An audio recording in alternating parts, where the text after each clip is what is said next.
Fábio realmente é um presente de Deus em nossas vidas. Coordenou o nosso CCM aqui. Foi um projeto que deu muitos frutos, né? Também deu um coach ministerial que abençoou tantas pessoas aqui nessa casa, e com certeza nós vamos sentir muitas saudades, mas eu tenho certeza que é o tempo de Deus para que eles possam crescer e avançar ainda mais. Amém? Louvado seja Deus. Glória a Deus. Obrigado, Fábio. Queridos, dando sequência ao estudo que nós temos trabalhado com a igreja todos os domingos pela manhã, nós queremos que a cada domingo a igreja seja edificada, mentoreada na palavra de Deus, que verdadeiramente é o que nós precisamos para vencer e prevalecer nesse tema. Eu estou tentando me ajustar aqui nos estudos para melhorar a dinâmica, melhorar o horário, para que a gente tenha cada vez mais qualidade no culto da manhã. Hoje nós vamos estar estudando o capítulo 2, a partir do verso 11 ao verso 22. Você pode deixar a sua Bíblia aberta nesse texto. No capítulo 1, nós estudamos uma visão geral, em que Deus traça o plano da redenção da humanidade, né? Dando aquela visão geral, traçando o planejamento, falando da obra salvadora de Cristo na terra, e também pela marca e a garantia que é o penhor e o selo do Espírito Santo em nós. Entrando no capítulo 2, ele começa a realização desse plano, que começa justamente pela igreja, né, que ele levanta na terra, onde ele inicia a concretização do plano dele, demonstrando que é fruto da graça dele, do favor dele merecido sobre nós, nos salvando, nos alcançando pela fé, no sacrifício e na obra de Jesus na cruz do Calvário.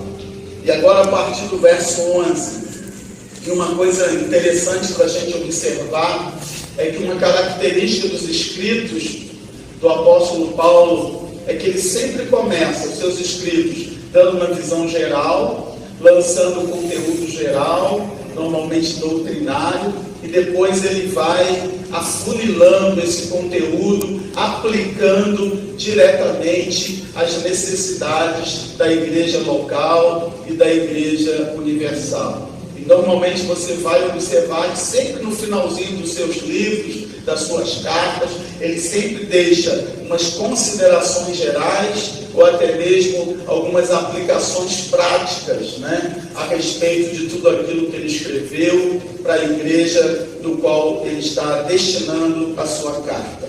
Hoje, irmãos, nós vamos falar de um assunto fundamental.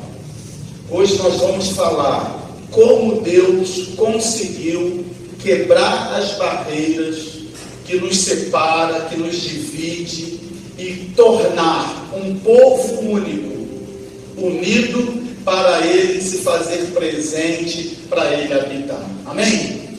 Porque se você conhece a Bíblia, sabe que quando Deus chamou Abraão, Deus escolheu um povo para ser o seu povo escolhido na face da terra, para ser um povo peculiar, separado para ele. E é esse povo que Deus iria abençoar, conduzir, estar presente, para esse povo ser o representante de Deus na história, o representante de Deus na terra. Mas se você observar no Antigo Testamento, você vê que Deus escolhe o povo judeu a partir do patriarca Abraão, e Abraão, né, quando é levantado como uma grande nação, o povo de Israel fracassa, o povo de Israel falha na missão que ele recebeu do Senhor. E assim, Deus então levanta um novo povo, que vem a partir do ministério da concretização do Messias, que vem à terra na pessoa do nosso Senhor e Salvador Jesus Cristo, e Deus começa agora a levantar um novo povo. Mas uma característica muito importante, que quando Deus começa a levantar esse novo povo, ele começa a unir pessoas totalmente diferentes, pessoas totalmente hostis umas para com as outras. E ele começa a unir essa pessoa em torno da cruz de Cristo, para que esse povo possa estar servindo e adorando ao Senhor. Amém? Então, se eu fosse dar um tema para o verso 11 ao verso 22 que nós vamos ler, seria esse: fazendo habitação naqueles que estavam excluídos da bênção de Israel. No verso 11 ao 22 que nós vamos ler, Deus faz uma habitação no meio de um povo que estava totalmente excluído da bênção que era somente para o povo de Israel. Vamos então ler a palavra do Senhor. Você abriu aí no capítulo 2, a partir do verso 11. Amém? Amém. Diz assim a palavra de Deus: portanto, lembrai-vos que vós outrora ereis gentios por nascimento e chamados incircuncisão, pelos que no corpo se chamam circuncisão, feita pela mão dos homens, que naquele tempo estavam sem Cristo, separados da comunidade de Israel, estranho às alianças da promessa, sem esperança e sem Deus no mundo. Agora, porém, em Cristo Jesus, vós que antes estáveis longe, já pelo sangue de Cristo chegastes perto, pois Ele é a nossa paz, o qual de ambos os povos fez um, e destruiu a parede de separação, a barreira de inimizade que estava no meio, desfazendo na sua carne. A lei dos mandamentos, que consistia em ordenanças, para criar em si mesmo dos dois um novo homem, fazendo a paz, e pela cruz reconciliar ambos com Deus em um só corpo, matando com ela a inimizade. E vindo ele, evangelizou a paz a vós que estavais longe e aos que estavam perto, pois por ele ambos temos acesso ao Pai em o mesmo Espírito. Assim já não sois estrangeiros nem forasteiros, mas concidadãos dos santos e membros da família de Deus, edificados sobre o fundamento dos apóstolos e dos profetas, sendo o próprio Cristo Jesus a principal pedra angular. Nele, todo o edifício bem ajustado cresce para tornar-se templo santo no Senhor, e nele também vós juntamente sois edificados para a morada de Deus no Espírito. Aleluia. Deus abençoe a palavra dele aos nossos corações. Esse texto que nós acabamos de ler retrata a bênção e o favor de Deus no meio do seu povo. Quando Deus inaugura a salvação pela graça e começa levantando a sua igreja, ele tem que unir um povo que foi alcançado por esse favor. Mas como unir um povo que estava completamente dividido? Como fazer uma igreja unindo pessoas que estavam completamente divididas por grandes barreiras que foram levantadas? Do verso 11 ao verso 12, fala desse distanciamento que havia entre o povo. No verso 11, ele vai dizer: portanto, lembrai-vos que vós outrora. Essa palavra aqui é uma palavra muito importante, a palavra outrora, porque está falando do passado da igreja de Éfeso, de quem eles eram antes de conhecerem a Cristo, em que estado estava esse povo antes da salvação chegar até eles. Diz assim: éreis gentios por nascimento e chamados incircuncisão, pelos que no corpo se chamam circuncisão, feitas pelas mãos dos homens.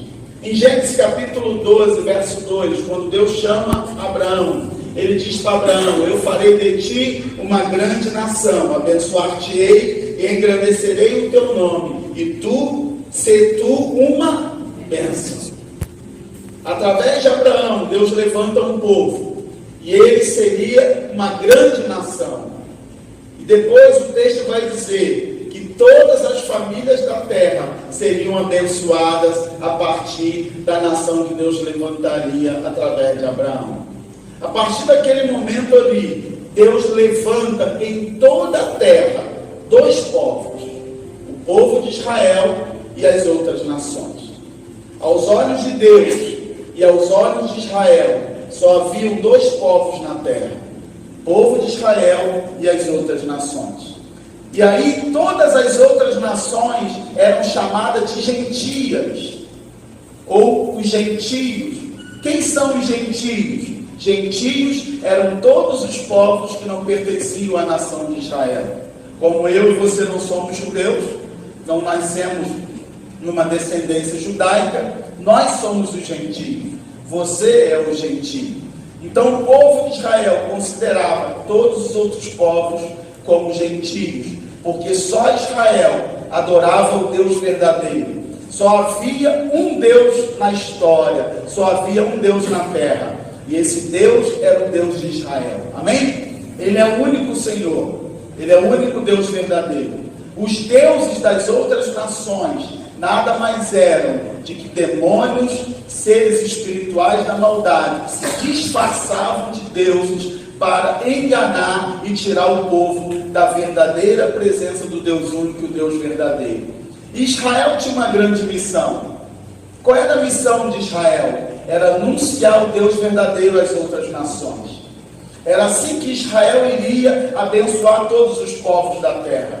Israel era para ser uma referência, um farol, para que todos os povos fossem abençoados, para que todos os povos pudessem ter a oportunidade de se arrepender, de abandonar os seus deuses e adorar o Deus de Israel. Mas o que acontece? Israel se fecha. Israel se fecha com uma exclusividade de ser o único povo que adorava o Deus vivo e verdadeiro e não anuncia o Deus para os outros povos. E ali Israel falha, porque o desejo de Deus é que todas as nações fossem abençoadas a partir de Israel. E como Israel fecha, você vai observar isso no capítulo 1 do Evangelho de João, que diz que ele veio para o que era seu, mas os seus não os receberam. E todos que o receberam, deu-lhes o poder de serem feitos filhos de Deus. Quando Deus envia Jesus, ele vem para anunciar o Evangelho a Israel, para que Israel tivesse a oportunidade de se arrepender e assumir o compromisso que ele tinha de ser a igreja de Cristo para anunciar o Evangelho a todas as nações. Mas Israel novamente não reconhece o Messias, não reconhece Jesus como Messias, se fecha, e aí o Evangelho se abre para todos os povos. E aí todos aqueles que reconhecem Jesus como Messias, enviado de Deus para morrer na cruz, ressuscitar, abrindo o caminho de acesso a Deus, todos esses que se convertem a Cristo, agora são também chamados filhos de Deus. Amém? E aí, querido, eu quero compartilhar um pouquinho com você nessa manhã, como que Deus quebra essas barreiras para trazer o povo de volta para Ele. É uma coisa muito interessante, porque a rivalidade é fruto do pecado. Com a entrada do pecado no mundo, uma das coisas que o pecado colocou em nós é a rivalidade entre as pessoas, a rivalidade entre os povos. E nós temos muitos motivos para brigar uns com os outros, para nos distanciar uns dos outros, porque cada um de nós temos algo dentro de nós que nos torna competitivos e rivais das pessoas à nossa volta. Sim ou não, irmãos? Um bom exemplo disso é o time de futebol. Flamenguista no cidade vascaíno, né? Corintiano no cidade com São Paulino e por aí vai. Podemos lembrar os povos, eu falei isso no Águia de Cristo na sexta-feira. A Coreia do Sul e a Coreia do Norte é a mesma nacionalidade, é o mesmo povo, mas existe uma grande barreira que separa a Coreia do Sul e a Coreia do Norte. O Norte não pode entrar na Coreia do Sul, nem vice-versa, com risco de ser morto, por causa do tamanho a rivalidade entre os povos. E sabe como isso começou? Depois da Segunda Guerra Mundial, quando o Japão perdeu o território das Coreias, os Estados Unidos e a Rússia entraram para pacificar as Coreias e levantar um governo justo do próprio povo coreano. Mas olha como o ser humano é. O ser humano é tão rival que os Estados Unidos e a Rússia não conseguiram se entender. A Rússia levantou um governante, os Estados Unidos escolheram um outro governante. E como eles não chegaram em acordo, um governante ficou no norte e outro governante ficou no sul. E aí as duas Coreias estão divididas até hoje, porque aqueles que estavam promovendo a pacificação na Coreia entraram em rivalidade e aí acabaram dividindo as Coreias. Isso é só um exemplo de como a rivalidade faz parte do homem. E a rivalidade é fruto do pecado. Mas nessa manhã há algo que nos une, há algo que quebra toda barreira, há algo que derruba tudo aquilo que nos divide, é algo que remove aquilo que nos separa. E como nós cantamos hoje, é a cruz de Cristo, é o Evangelho de Jesus, é o sangue dele derramado na cruz, que promoveu a paz, e que trazendo a paz, o príncipe da paz veio unir os povos e declarar que nós somos um só, através de Cristo Jesus, o nosso Senhor e o nosso Salvador. Você entende isso, irmão? Então dá uma salva de palmas para ele, porque ele é digno. Aleluia. Então vamos entender um pouquinho. O pastor Hernandes Dias Lopes, ele faz uma divisão interessante nesse capítulo aqui. Ele divide esse capítulo em 3 seções. E ele apresenta algumas expressões que mostram a divisão dos capítulos. A primeira parte está o verso 11 e o verso 12. É dividido nessa expressão outrora, onde ele apresenta o passado dos gentios sem Cristo. A segunda parte vai do verso 13 ao verso 18, aonde ele apresenta a expressão agora, porém, mais agora. E a terceira parte vai do verso 19 ao verso 22, aonde ele diz, assim já. Você pode marcar essas 3 expressões na Bíblia, porque elas dividem um passado em que eles estavam separados, eu coloco aqui perdidos, mas agora reconciliados por Cristo e assim, pois, unificados em Cristo. Ele vai dizer do verso 13 ao verso 18 como a obra de Cristo reconciliou aqueles que estavam separados. E no verso 19 ao 22, ele vai dizer como a igreja agora está unificada como uma só nação diante do Senhor. Amém? Então vamos ver em primeiro lugar a condição dos povos longe de Deus, verso 11 e verso 12. Algumas expressões que aparecem no verso 11 e verso 12 para representar os gentios. A expressão incircuncisão, os gentios não eram circuncidados, Israel carregava uma marca, que era o corte do prepúcio no órgão reprodutor masculino, para representar que o povo judeu era da linhagem legítima de Abraão, era o povo de Israel. Então aparece aí a incircuncisão, a expressão sem Cristo, separados da comunidade de Israel, estrangeiros da aliança, não tendo esperança, e a expressão sem Deus, que a palavra no grego aí é ateoi, que é a palavra para ateus, né? Um ateu é uma pessoa que não tem o Deus verdadeiro. Na época antiga, eles consideravam ateus todos aqueles que não adoravam o Deus que eles reconheciam como sendo Deus verdadeiro. Hoje nós entendemos ateu aquele que não adora a Deus nenhum. Mas nós sabemos, irmãos, que só há um Deus único e verdadeiro. Amém? É o nosso Deus. Tácito, historiador, ele chega a ressaltar que Israel tinha ódio e repúdio às outras nações, considerando-as verdadeiros inimigos. Por que isso? Porque o gentio era um povo que era inimigo para Israel. O povo de Israel não admitia qualquer tipo de convivência e contato com os gentios. Para Israel, gentio era impuro. Se eles tivessem contato com o gentio, eles se tornavam impuros. E aí eles precisavam cumprir a lei da purificação, da lei mosaica, para que eles pudessem se purificar e assim fazer parte de novo, entrar no templo e ter a purificação para ter o convívio em Israel. Lembra quando Jesus foi num casamento em Caná da Galileia, que tinham ali as vasilhas para o tempo da purificação, porque o povo judeu tinha que se purificar para entrar no templo por causa das contaminações que ele adquiria ao longo do dia, ao longo da semana, ao longo da vida. E uma das formas de se tornar impuro era contato com povos estrangeiros.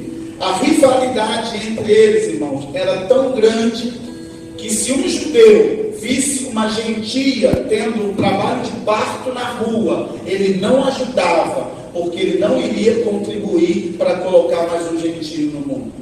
A rivalidade era tão grande que um judeu não entrava na casa de um gentio. A rivalidade era tão grande que para um judeu os gentios serviam como combustível para alimentar o fogo do inferno. Então por aí você percebe, irmãos, como era difícil no início da igreja primitiva para a igreja pregar o evangelho para os gentios. Porque quando Jesus vem e derrama o Espírito Santo, e inaugura a sua igreja, e manda ela pregar o evangelho às nações, ide por todo mundo e fazer discípulos de todas as nações, em Mateus 28, 19 e 20, ele estava dizendo, olha, não pregue só para os judeus, pregue para todas as nações, porque eu tenho muitas ovelhas aqui e vocês vão alcançá-las. Mas eles tinham a cabeça tão fechada, por causa de toda a cultura, por causa de toda a história de Israel, que eles não conseguiam entender isso. E aí quando chega no verso 13, agora porém, em Cristo, vós que antes estavais longe, já pelo sangue de Cristo, chegaste perto. Então do verso 13 em diante, ele vai falar como Deus reconciliou esses povos, como Deus uniu dois povos que estavam completamente separados. Você percebe que ele chama incircuncisão os gentios e circuncisão os judeus, e eles estavam separados, porque para Israel, somente Israel era o povo escolhido, era o povo adquirido. O povo gentio era um povo que não tinha esperança de vida eterna, era um povo que cria que quando morre acabou tudo. Eles serviam a deuses pagãos, os deuses que eles serviam não eram deuses que ensinavam que tinha vida após morte, eles ensinavam a reencarnação, eles precisavam voltar à terra, se reencarnar para evoluir. Eles criam que o homem tinha uma faísca de Deus dentro deles e eles precisavam dar vazão para que a divindade evoluísse dentro dele. Mas eles não acreditavam em vida eterna, eles não acreditavam em vida após morte, eles não acreditavam que o homem tinha uma vida só e que essa vida tinha um contato, uma comunhão, um relacionamento com Deus. E é por isso que o apóstolo Paulo vai dizer que vocês eram sem Deus, sem Cristo, separados da comunidade de Israel, porque eles também não foram incluídos na descendência abraâmica e também sem esperança, porque eles não tinham nenhuma esperança de vida eterna. Quando o povo de Efésios se converte a Jesus, eles abandonam a deusa Diana, abandonam aqueles deuses que eles serviam, que eram tantos deuses que eles serviam, que quando Paulo chega a Atenas, que é onde ele vai pregar para os Efésios, você conhece essa passagem, Atos capítulo 16, se eu não me engano, tinha Deus para tudo que é lado, tinha até um altar para um Deus desconhecido, porque era um povo idólatra que criam em todos os deuses. E a partir daquele Deus que não tinha nome, que eles não conheciam, que Paulo começa a pregar o evangelho em Atenas, e ali começa a se converter gentios, e ele funda então, começa a igreja de Éfeso. A partir do verso 13 então, ele começa a falar como foi essa reconciliação. Coloca aí para mim. Aí ele começa a usar várias metáforas. Esse texto aqui está cheio de metáforas para ilustrar como Deus quebra essas barreiras e unifica os povos. Primeiro, chegaste perto pelo sangue, é uma metáfora que Paulo usa, fez um povo só, derrubou a parede da separação, desfez a inimizade ou hostilidade. A expressão inimizade aparece aí no verso 14, veja comigo aí. Pois ele é a nossa paz, o qual de ambos os povos fez um, e destruiu a parede de separação, a barreira de inimizade que estava no meio, desfazendo na sua carne. Quando ele usa a expressão a sua carne, ele está dizendo, é a obra de Cristo na terra. Quando Cristo veio com o ministério terreno, ele vem quebrar essas barreiras, ele vem quebrar essa inimizade que havia entre judeus e gentios, para que não haja mais um povo escolhido, judeu ou gentio, mas que seja feito um povo só, o povo de Deus, aonde judeus e gentios coabitem juntos para adorar o Deus único, o Deus verdadeiro. Amém? Verso 16, ele repete novamente, pela cruz reconciliar ambos com Deus em um só corpo, matando com ela a inimizade. Vou falar um pouquinho melhor disso daqui a pouco. 5. Como ele vai fazendo a reconciliação? A lei dos mandamentos em decretos. Aqui envolve a lei moral e a lei cerimonial. Jesus não só cumpre e elimina a lei moral, mas ele também elimina a lei cerimonial. O que isso significa? Significa que em Jesus eu não preciso guardar os mandamentos para ser salvo, porque ele é o fim da lei, diz o autor aos Hebreus, e apenas através do meu amor a Cristo eu vou cumprir um só mandamento, amando a ele acima de todas as coisas e amando o próximo como a mim mesmo. E através do amor eu estou cumprindo todas as leis, onde elas são abolidas e ela não faz mais parte da minha vida. Mas também a lei cerimonial. O que era a lei cerimonial?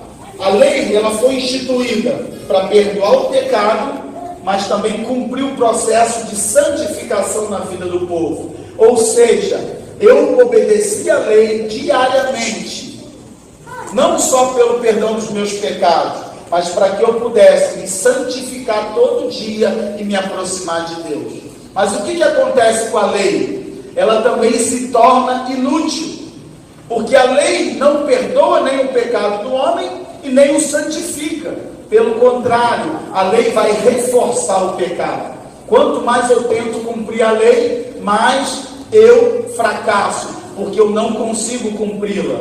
E aí mais ela reforça que eu sou pecador. Quanto mais eu tento cumprir a lei para me santificar todo dia, eu percebo que eu tenho que me purificar todos os dias, como se o pecado nunca saísse de mim e como se a lei nunca me tornasse uma pessoa melhor, mais santa ou mais próxima de Deus.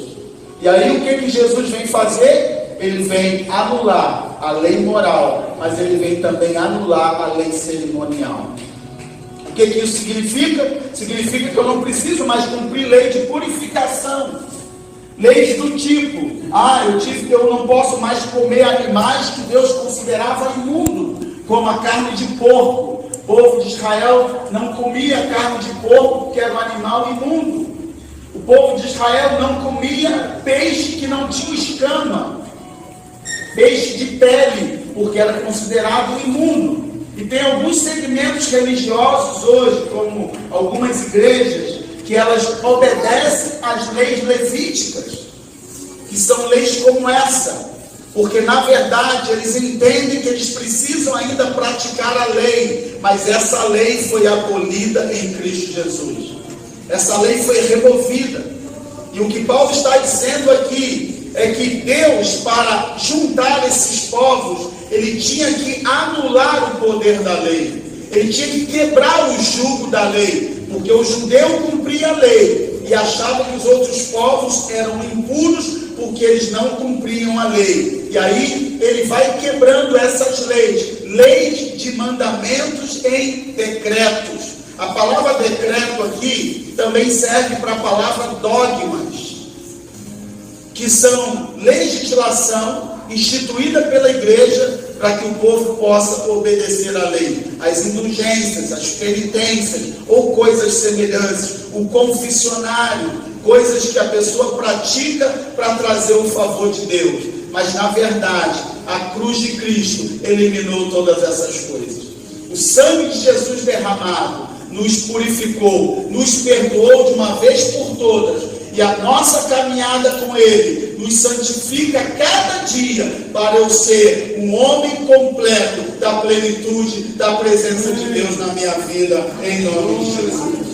Aleluia. 6. Fazer um novo homem. Deixa eu dar uma palhinha aqui, verso 15, venha comigo. Verso 15.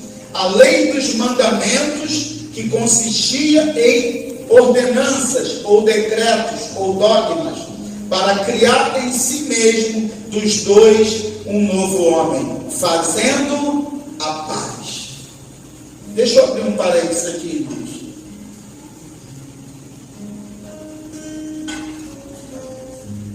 Só há paz em Jesus. A verdadeira paz só Cristo pode dar. Talvez você concorde comigo que depois que Cristo veio, a história ficou dividida entre antes e depois de Cristo. Só depois da vinda de Cristo é que a humanidade ainda conseguiu viver um período de mais fraternidade e pacificação no mundo. Sim ou não?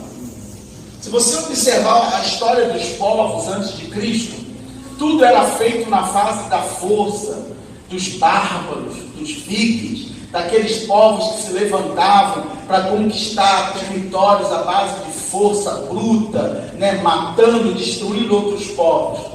E aí parece que quando Cristo vem, Ele traz uma paz, que até mesmo aquelas nações hoje, que não reconhecem Jesus ainda, mas de alguma forma são influenciadas pelo cristianismo e a pessoa de Cristo, para lutar para que haja paz entre os homens, paz entre as nações, e as nações estão sempre trabalhando para de alguma forma evitar a guerra, evitar as grandes guerras, para que a população do mundo possa viver em harmonia e em paz. Mas com todo o esforço que o homem faz, ele não consegue, sim ou não? Mas de alguma forma, a paz de Cristo tem influenciado para isso. Mas se nós olharmos para a história, nós vamos entender que só a paz de Jesus pode conciliar os povos. E a gente tem um exemplo muito claro, no nosso meio. Quantas vezes, Paulão está aqui, ele mesmo falou isso para mim, do falecido pastor Josué Guedes, que era uma pessoa viciada em droga e roubava para manter o seu vício, e alguns irmãos já estiveram a ponto de tirar a vida dele. E depois de um tempo, o Evangelho de Cristo alcançou tanto Josué quanto esses irmãos e colocou eles junto dentro da igreja, pregando o Evangelho, adorando o mesmo Deus, se abraçando, se amando, porque a cruz de Cristo removeu a parede da separação. Aleluia! Você pode exaltar o Senhor por isso, irmão, porque só Jesus faz essa obra. Só o Evangelho de Jesus é capaz de fazer isso. Aleluia! 7. Fazer um só corpo. Grifa isso aí na sua Bíblia, irmão. Essa expressão aparece aqui, deixa eu localizar, no verso 16. Pela cruz, reconciliar ambos com Deus em um só corpo. Que corpo é esse, irmãos? A igreja. Paulo está se referindo agora à igreja de Cristo. Paulo está se referindo agora, não é mais a nação judaica, não é mais o povo de Israel, não é mais o povo gentio, agora é um corpo só, é a igreja de Cristo na terra. E esse texto aqui é um texto muito importante, porque ele derruba, joga por terra, uma linha teológica muito forte, que é chamado dos dispensacionalistas. Quem são os dispensacionalistas? É uma linha teológica que defende que Israel tem um favor diferenciado. Que Israel ainda vai ser uma nação acima da igreja. Que Israel ainda vai reconhecer Jesus como Messias e através desse reconhecimento ela vai assumir uma autoridade, uma posição mais excelente do que a própria igreja de Cristo. Isso na verdade vai de encontro a tudo o que Deus coloca nos ensinos de Paulo para a sua igreja, em Efésios, de forma muito apropriada. Por quê, irmãos? Porque na verdade Israel vai ter esse valor sim, mas quando ela se converter e fazer parte da igreja de Jesus. Porque o corpo que Deus reconhece para representá-lo na terra é a igreja de Cristo. E para que isso aconteça, não há outro caminho. É por isso, irmãos, que nós não podemos deixar as pessoas fora da igreja. É por isso que o inimigo faz de tudo para tirar pessoas da igreja. É por isso que uma das artimanhas malignas nesse tempo são os desigrejados. São tirar as pessoas da comunhão da igreja. Por quê? Porque a igreja é a nação escolhida de Deus. A igreja é o corpo de Cristo na terra. E Deus não tem dois corpos. Tem, irmãos? Só há uma cabeça que é Jesus. E só há um corpo. É a igreja de Cristo. E quem estiver fora da igreja de Cristo está fora do corpo.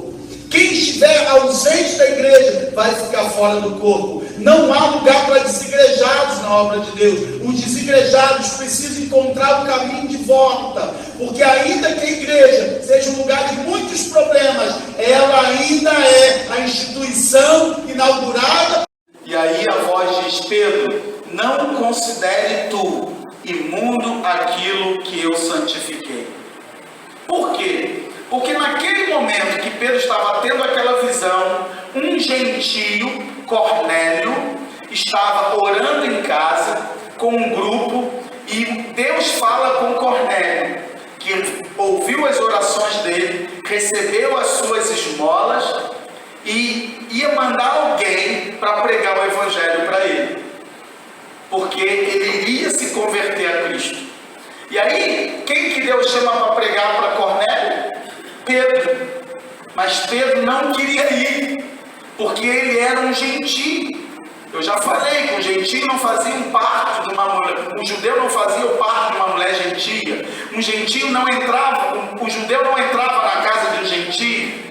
Um judeu, se tivesse contato com um gentio, ele tinha que cumprir a lei da purificação para poder entrar no templo no dia de sábado com a sua oferta, com a sua adoração, porque ele era imundo. E aí o que Deus faz? Ele prega o evangelho da paz para unir judeu e gentio. Agora não há mais judeu e gentio, agora há um povo só, a igreja de Jesus na face da terra. E nessa igreja ele une judeus e gentios. E aí ele chama Pedro para pregar para Cornélio. E aí Pedro fala: eu não vou. E aí Deus fala: que é isso, Pedro? Você é senhor ou você é servo? Se você é servo, você vai quebrar as barreiras e vai pregar o evangelho da paz. Porque todos os povos têm o mesmo direito que você tem de conhecer o caminho da salvação. E aí Pedro entra na casa de Cornélio. E quando ele chega na casa de Cornélio, Cornélio está lá guardando Pedro. E aí Cornélio fala: olha, um anjo apareceu aqui e disse que você ia vir, alguém ia vir para falar alguma coisa para a gente. E aí Pedro começa a pregar Cristo crucificado e ressurreto. E na medida que Pedro está pregando para Cornélio, estava Cornélio, a família e um grande povo na casa de Cornélio. Na medida que Pedro está pregando o evangelho para eles, o Espírito Santo desce sobre aquele povo. E eles começam a glorificar a Deus. Eles começam a falar línguas estranhas. Eles começam a fazer maravilhas ali. E aí Pedro leva um susto. E Pedro fica assim: eu não estou entendendo. Eu estou vendo que Deus não faz acepção de pessoas. Eu estou vendo que o Espírito Santo não é só para os judeus, é também para os gentios. Eu estou vendo que o Espírito Santo que desceu em Pentecostes não veio só para os apóstolos, veio para vocês também. E a partir de agora, o Espírito de Deus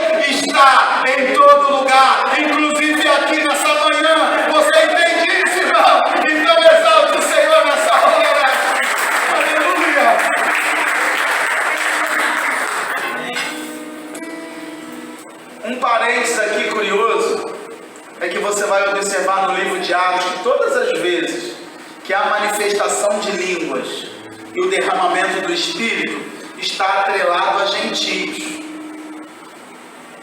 Nas reuniões do povo judeu quase não acontecia. Praticamente o livro de Atos só registra isso em Pentecostes. Por quê, irmãos? Por quê? Porque para provar para os judeus que os gentios agora estavam recebendo a graça de Jesus, eles precisavam de uma ação sobrenatural para que eles entendessem que Deus também estava acolhendo os gentios. E aí é por isso que Pedro chega e fala assim, eu não queria vir aqui. Vocês sabem que não é lícito um judeu entrar na casa de um gentio. Mas Deus me mostrou que eu não posso considerar imundo ou comum aqueles que ele santificou. Mas olha que coisa curiosa, quando Pedro volta, a igreja ficou chateada com Pedro. Pedro teve que prestar esclarecimento para a igreja judaica. E quando chega lá, a igreja chama Pedro e aperta ele. Que negócio é esse? Você entrou na casa de um gentio, você pregou o evangelho para ele. E Pedro tem que prestar esclarecimento. Não, eu fui lá e eu falei para eles que eu não queria ir, mas Deus mandou ir, mas o Espírito Santo desceu sobre eles. Agora, os gentios também estão recebendo o Espírito Santo. Então isso significa que Deus também quer alcançar os gentios. Mas o que acontece? Os judeus fazem uma assembleia e eles decidem que eles vão aceitar sim os gentios, que se converterem, mas eles também vão ter que cumprir a lei da purificação, porque eles não vão ser totalmente aceitos de qualquer maneira no meio da igreja. E aí o que acontece, irmãos? Deus levanta o apóstolo Paulo. No capítulo 12, 13, Paulo sai para a obra missionária. E Paulo foi chamado para pregar para quem? O ministério do apóstolo Paulo é realizado onde? Somente entre os gentios. Por quê? Porque se Deus esperasse os judeus ou Pedro para pregar com os gentios, quando é que a obra teria avançado, irmãos? Talvez nunca. Mas aí o que Deus faz? Ele levanta um judeu, converte ele e fala: esse para mim é um vaso escolhido. Esse aqui vai entender o que eu quero fazer. Ele vai sair. E Paulo, quando chega lá em Antioquia, o Espírito Santo fala à igreja: separai-me a Paulo e a Barnabé para a obra missionária. Ele fala assim: eu vou por quê? Porque eu sei que Deus me levantou para pregar o evangelho aos gentios. E por isso que Paulo foi perseguido. Por isso que Paulo foi atacado. Por isso que Deus mandou a perseguição para a igreja de Jerusalém, para que a igreja pudesse ser espalhada. Porque quando nós não queremos fazer a vontade de Deus, Ele força a gente a fazer, irmão. E a maneira de Deus forçar é uma enfermidade, é uma luta, é uma perseguição. Se às vezes as coisas estão ruins para você, é porque você está contra a vontade dEle. E Deus está te dando uma lutinha para te forçar a entrar na vontade dEle e cumprir os propósitos dEle. Porque Deus não abre mão de levantar uma igreja para que ela fique vivendo no bem e conforto da sua própria vida e não saia para cumprir a vontade do Senhor. E aí Ele começa a mandar essas lutas para que a gente possa entrar na vontade de Deus e pregar o Evangelho e fazer discípulos de todas as nações. E aí quando Pedro vê isso e percebe o problema, Deus levanta Paulo e Paulo está aqui agora em Efésios escrevendo: Deus pregou o Evangelho da paz através de Jesus para que tanto judeus e gentios fosse um povo só para adorar e bendizer o Senhor. Isso não é extraordinário, irmãos? Mas tem mais coisas aqui tremendas. Deixa eu falar um pouquinho sobre a paz. Essa expressão, Ele é a nossa paz, tem 7 maneiras da paz se expressar. Primeiro, Cristo, Ele mesmo é a própria paz. Temos paz com Deus. Segundo, temos paz com Deus. A cruz tirou a inimizade. Terceiro, paz consigo mesmo. né? Cristo é a própria paz. A paz se manifesta no teu relacionamento com Deus. Romanos 5:1 fala sobre isso. Você tem paz consigo mesmo. A partir de Cristo você passa a ter paz interior, que é um estado de espírito, é um fruto do Espírito Santo.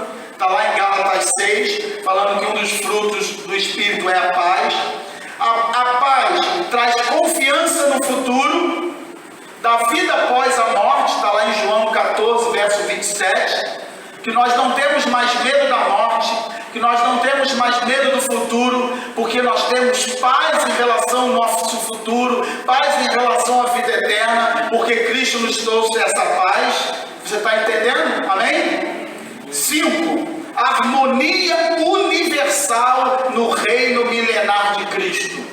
Apocalipse diz que quando Cristo voltar com a igreja, ele vai estabelecer um reino de 1000 anos, onde haverá paz na terra. Amém? Mas há uma curiosidade aqui. Apocalipse também diz que o anticristo, ele vai levantar um governante no mundo inteiro e vai tentar instalar a paz mundial. Por quê? Porque uma das missões de Satanás é tentar imitar as coisas de Deus, não para levar o homem a Deus, mas para afastar o homem de Deus. Então o que o diabo faz? Ele tenta oferecer paz à humanidade, para que a humanidade o adore, não adore ao Senhor, mas nós sabemos que só Cristo pode oferecer a perfeita paz. Amém? 6. Unificação de crenças divergentes. Cristo, quando vem, ele começa a unificar crenças divergentes. Vou dar um exemplo aqui. Alguns segmentos evangélicos creem no batismo por aspersão. Outros segmentos creem no batismo por imersão. Alguns são calvinistas, outros são arminianistas. Você entende isso, irmão? Mas nós temos a mesma fé em Cristo. E aí, quando nós estamos juntos, todos nós somos irmãos, adorando o mesmo Senhor, porque há uma só fé, um só Senhor, um só batismo, um só Pai, que é Deus de todos e está sobre todos. E a nossa paz em Cristo unifica todas as igrejas, apesar de doutrinas diferentes que nós temos na face da terra. Você entende isso, irmão? Então, exalta e glorifica o nome do Senhor.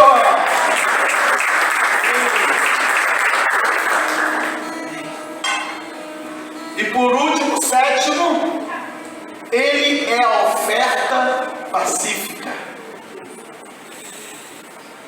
É a oferta da paz. O Messias foi anunciado como o príncipe da paz. Ele trouxe pacificação entre os povos. Você concorda que depois de Cristo, eu já falei isso aqui, o mundo se esforça mais por um relacionamento mais fraterno e de harmonia? Por quê? Porque quando Jesus veio no seu ministério terreno, morreu e ressuscitou na cruz, ele conseguiu unir os povos. Ninguém na história mexeu tanto com a história a ponto de mudar o calendário entre antes e depois de Cristo. Sim ou não? Então todas as nações reconhecem que de alguma forma Jesus é um pacificador. Glória a Deus. É por isso que vários segmentos religiosos o respeitam e até seguem os ensinos dele. Você sabia que os espíritas kardecistas, o que eles seguem são os ensinos de Cristo? Mas qual é o problema deles? Eles não creem na cruz de Cristo. E o que concilia o homem com Deus é a cruz. Se você não se arrepende, não vai à cruz, confessa os seus pecados, e o sangue de Cristo não é derramado na tua vida, não adianta você gostar dos ensinos, não adianta você apreciar os ensinos de Cristo, não adianta nem você viver os ensinos de Cristo, porque só há salvação através da cruz do Senhor Jesus. Aleluia. João 10,16 diz assim: tenho ainda outras ovelhas que não são deste aprisco, a essas também me importa conduzir, e elas ouvirão a minha voz, e haverá um rebanho e um pastor. Jesus já dizia para os seus discípulos que o Evangelho não era só para os judeus, mas era também para os gentios.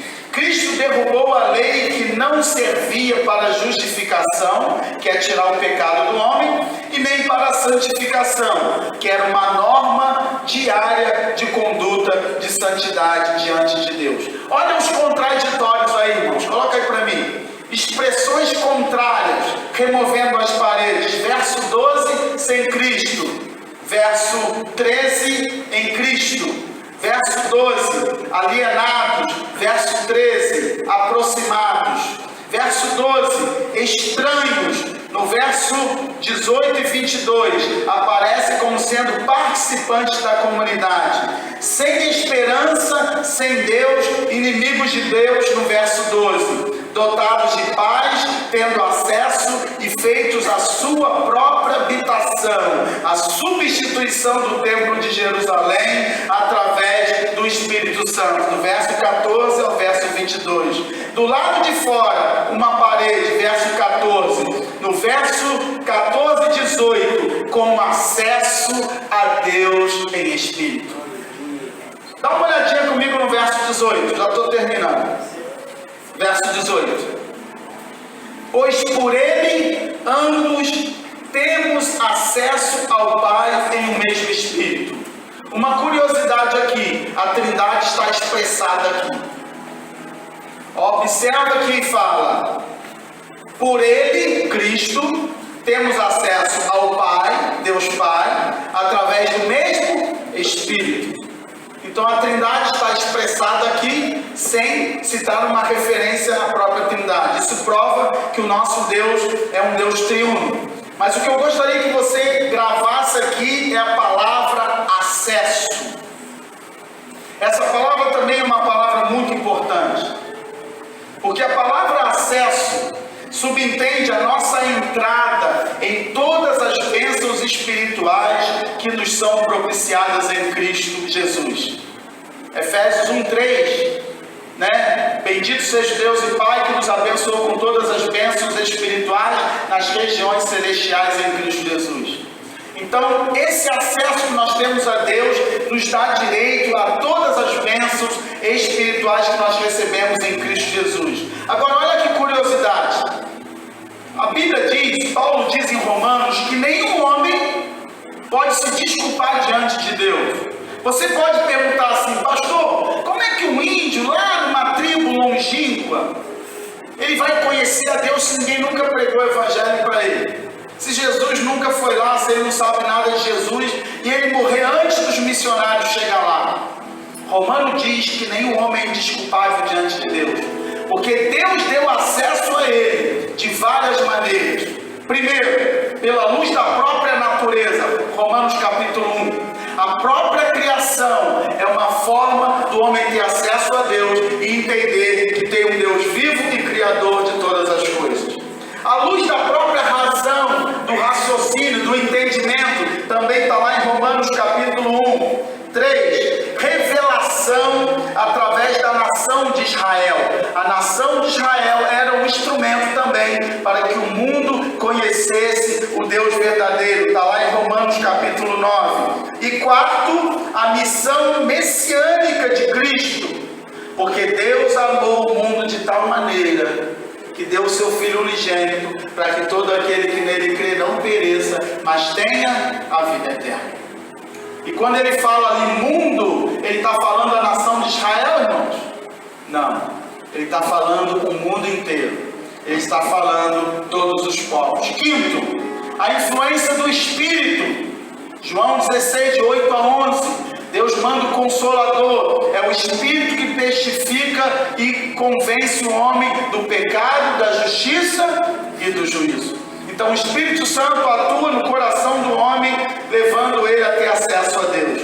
E sexto, a habitação do Espírito na igreja, tornando-a num templo da presença de Deus. Efésios 2:20, eu vou falar para ele daqui a pouquinho. E sétimo, através da própria natureza do crente, que começa a participar da essência da natureza de Cristo. 2 Coríntios 3, verso 18.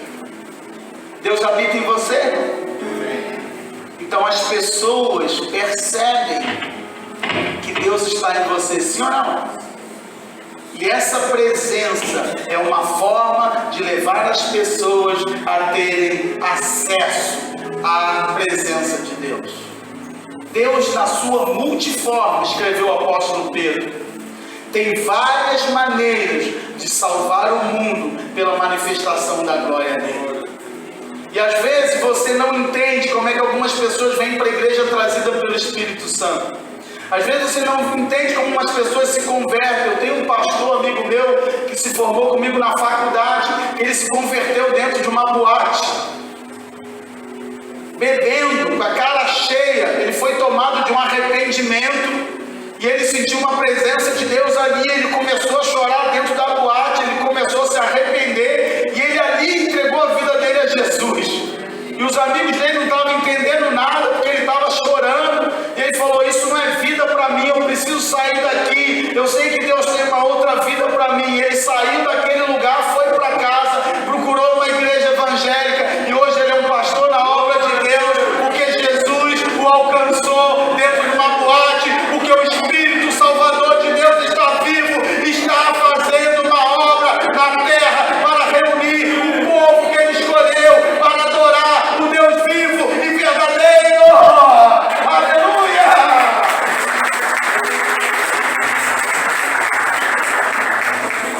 Aleluia! Para terminar, irmãos, 3. Inaugurando a habitação de um povo só.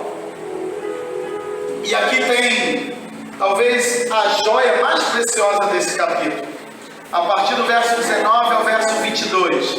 Assim já não sois estrangeiros nem forasteiros, mas concidadãos dos santos e membros da família de Deus.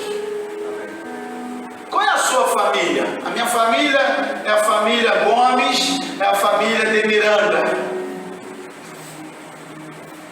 Agora, e no céu, irmãos? Qual é a família de Deus hoje? É a família Silva? É a família Cardoso? Não, a família de Deus é uma família só. É por isso que no céu não vai ter casamento. Por isso que no céu não vai ter família. Porque há uma família só. Está aprendendo, irmão?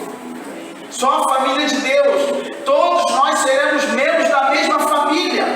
Todos nós pertencemos à mesma família. Agora não é a minha família, é a nossa família. Nós somos a família de Deus na face da terra. Nós não pertencemos mais à família Gomes de Miranda. Nós pertencemos à família de Cristo. Aleluia. Deixa eu dizer algo importante. A palavra peregrinos, paróicos, é um estrangeiro que habita como residente, mas não tem direito de cidadão. Você já ouviu falar no Green Card? É um documento que os imigrantes conseguem nos Estados Unidos. Isso não é cidadania. É um direito que os Estados Unidos dá da pessoa morar no país, mas ele não tem os direitos de cidadão. Ele pode perder o Green Card, que é aquele direito, ser expulso do país, ou ele pode evoluir para ter a cidadania. A cidadania só tem quem realmente tem o direito de ser reconhecido como um cidadão daquela nação. Na época de Paulo, a cidadania mais importante da terra era a cidadania romana. E por isso que quando Paulo foi preso, ele apelou para Roma. E ele falou: olha, eu sou um cidadão romano. Eles abrandaram a punição dele. Ei, não toca nesse homem não, porque ele disse que tem cidadania romana. Porque se você tocasse no homem que tivesse cidadania romana, você poderia ser morto e punido, porque não tinha o direito nem do Sinédrio, nem de autoridades locais punir um cidadão romano. Somente Roma poderia dar punição para o cidadão romano. Por isso que Paulo apela para Roma e ele é enviado para Roma para ser julgado em Roma, porque ele tinha cidadania romana. Então, o que Paulo está dizendo? Olha, vocês eram estrangeiros, vocês não tinham pátria, vocês não eram cidadãos dos céus, mas em Cristo Jesus, vocês deixaram de ser estrangeiros e peregrinos, e agora vocês são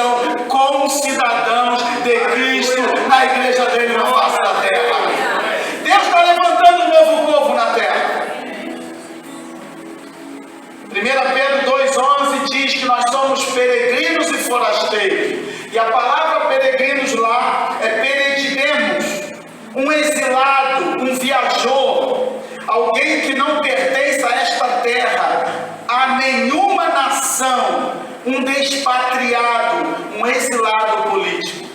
Sabe aquele cidadão que ele é expatriado? Um cubano, um colombiano, e ele foge do seu país porque ele é um preso político, e ele foge do seu país e vai pedir exílio em outra nação. Chega nessa nação, ele recebe e ele é considerado um exilado político. Ele não é mais considerado cidadão da sua nação, não é cidadão dessa nação, mas ele está aqui como um exilado. É uma pessoa que agora não tem nenhuma cidadania. É um despatriado. Sabe o que Pedro está dizendo? Nós somos os despatriados. A igreja não tem nação na terra. É por isso que não há lugar para o crente no mundo. É por isso que o crente está sempre um peixe fora d'água. Porque nós não somos mais dessa terra. Nós não pertencemos mais a essa nação. E aí no verso 19 ao verso 22 ele vai fazer a unificação.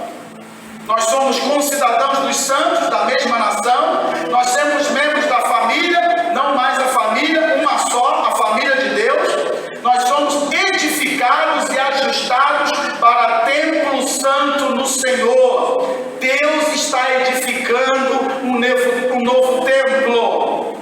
A palavra edificados, somos edificados para a habitação. A palavra templo, kaitoketerion, eu vou explicar. Palavra que significa é um lugar permanente de residência.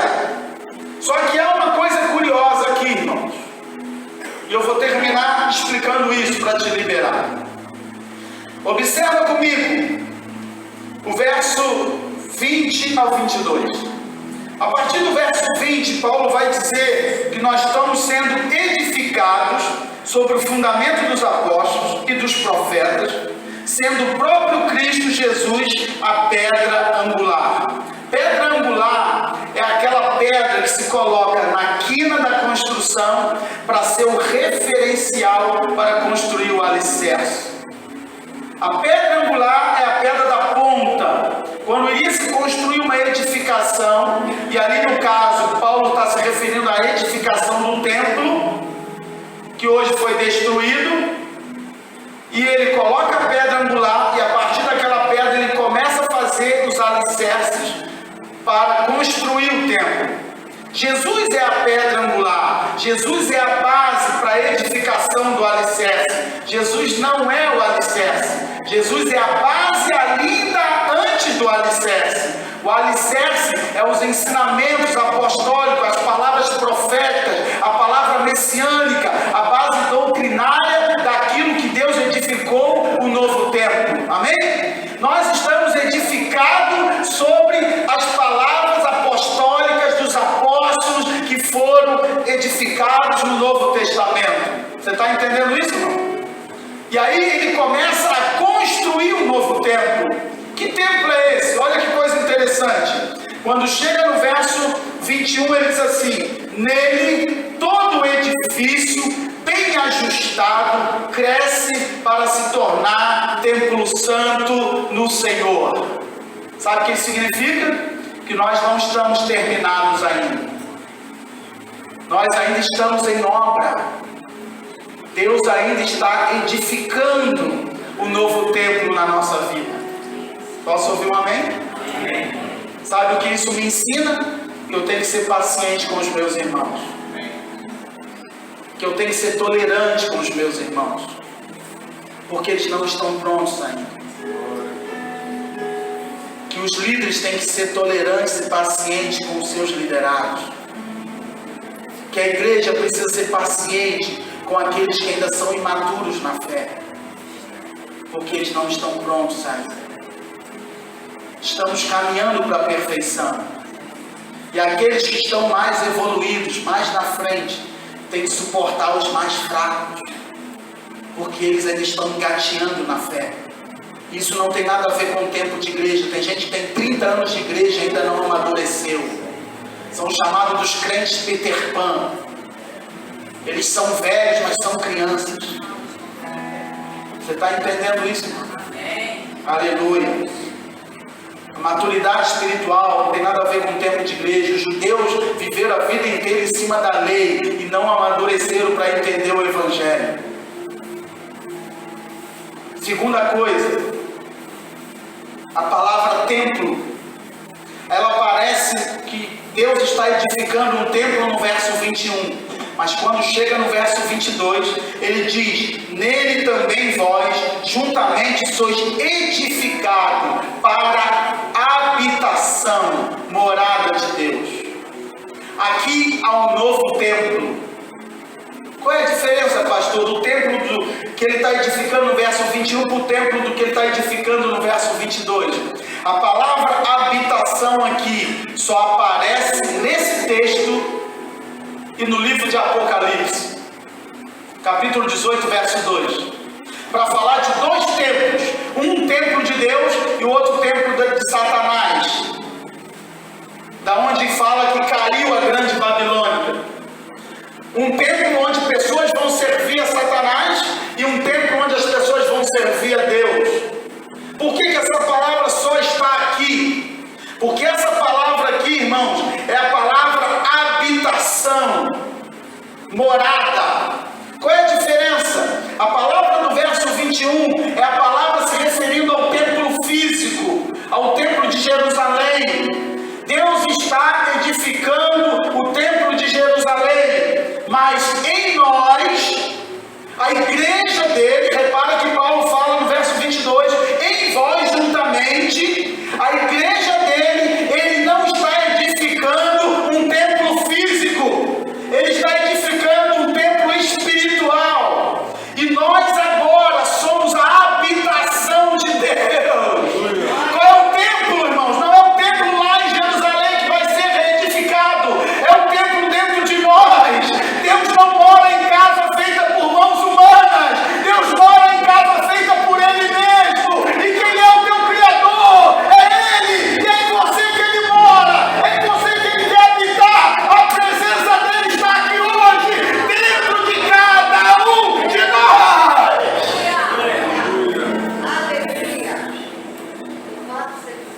Aleluia. Deus habita onde, irmão? Em você. Mas deixa eu terminar minha palavra te dizendo uma outra coisa. O que essa palavra habitação significa? Nacionalidade, cidadania. Qual é a nação de Deus? Deus não está mais na nação de Israel. Deus não está mais nos povos gentios. Deus quebrou as barreiras, unificou os povos entre si e com Deus e criou uma nova nação. E aonde está essa nação? Dentro de nós. A palavra habitação ali é a palavra que significa cidadania. A nação eleita de Deus, o povo adquirido, a nação santa, o povo real, é eu e você que está aqui nessa manhã. Não há outro lugar na terra que Deus tenha uma nação, a não ser na igreja do Senhor Jesus. Eu faço duas perguntas para terminar.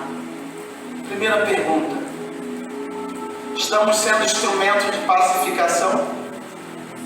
Estamos quebrando as barreiras que nos separam? Você sabia que o templo era todo setorizado?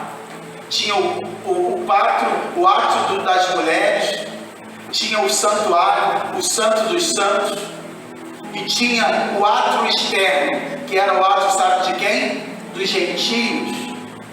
Os gentios ficavam do lado de fora. Do lado de fora do santuário corria uma barreira que os gentios não podiam ultrapassar. E tinha um aviso na mureta dizendo: se um gentio ultrapassasse aquele limite, ele seria morto. E o único culpado da sua morte seria ele mesmo, por infligir uma lei do templo. Sabe quanto media essa mureta? 1,5 metro de largura. Sabe o que Jesus fez? Quebrou todas as barreiras. E agora todos os povos podem entrar no Santo dos Santos e adorar o único Senhor diretamente, Deus vivo e verdadeiro. Aí eu pergunto, irmãos, você acha que Deus se agrada quando há barreiras dentro da igreja? Você acha que Deus gosta quando há barreiras, quando eu olho só para o meu ministério e eu não olho para o ministério do meu irmão? Quando uma igreja está setorizada por departamentos e ministérios, onde eu me envolvo só com o meu departamento ou com o meu ministério? Você acha que Deus se agrada quando um irmão tem barreira com outro irmão? Você acha que Deus se agrada quando um esposo e a esposa estão com barreiras no relacionamento? Barreiras entre pais e filhos? Você acha que Deus se agrada quando nós criamos diferenças, divergências, hostilidades, inimizade com as pessoas? Então o primeiro apelo que eu faço para você hoje: se você tem barreiras com alguém, se tem alguém que você ainda tem diferença, você precisa pedir perdão ou perdoar essa pessoa, porque quem está em Cristo não tem barreiras de relacionamentos. O verdadeiro templo santo do Senhor não cria barreiras, mas remove barreiras para que a paz seja instalada entre todos. A segunda pergunta que eu faço para você nessa manhã: você é realmente um templo santo, a habitação do Senhor? Deus se faz digno de morar na tua casa, que é você? Será que temos vivido uma vida de santidade de tal maneira que podemos declarar que essa casa é a casa dele? Então eu quero terminar essa manhã declarando para você que a sua vida seja uma habitação digna do Senhor morar. Porque Deus não mora em qualquer casa. A casa que Deus quer habitar é uma casa limpa, adornada, purificada, onde a glória dele possa se manifestar, para que vidas sejam alcançadas pelo Evangelho da paz e o nome do Senhor glorificado na face da terra. Que Deus te abençoe nessa manhã em nome de Jesus. Amém. Santo Espírito, és bem-vindo aqui. Fica de pé no seu lugar. Vem inundar, encher esse lugar. É o desejo do meu coração. Sermos inundados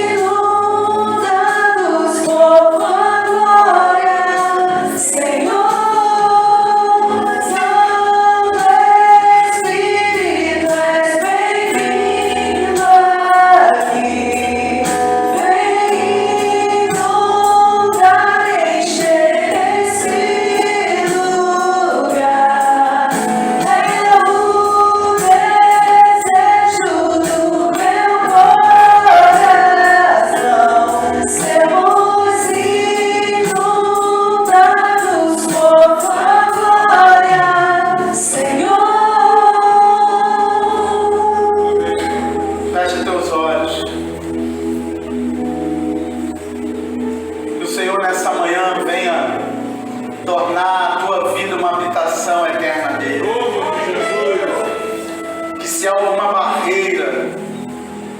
Separado você dele, seja quebrada nessa manhã em nome de Jesus.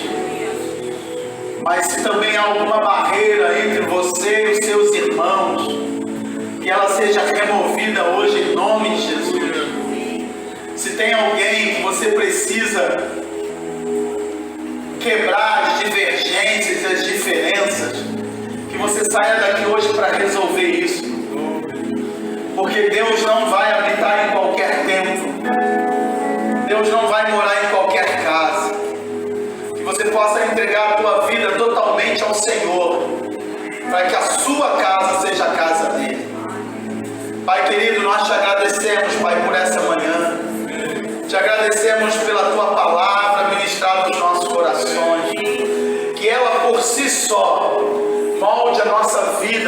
transforme a nossa vida, molde o nosso caráter, o caráter de Cristo, para que sejamos a igreja na terra, que verdadeiramente reflita a luz do verdadeiro Evangelho. Deus, ilumina os olhos do nosso coração, que possamos sair daqui hoje para quebrar barreiras, para sermos pacificadores, porque bem-aventurados pacificadores, porque eles serão chamados filhos de Deus. Aqueles que são membros da tua família, têm o ministério da reconciliação. Aqueles que são membros da família, são pacificadores na tua casa e no teu reino. Por isso, muito obrigado por essa manhã, Pai. Muito obrigado, Senhor, por tudo que o Senhor já fez e ministrou nas nossas vidas. Leva-nos em paz, que a verdadeira paz, que a paz que Cristo nos oferece, seja presente na nossa vida, na nossa casa, na nossa família, na nossa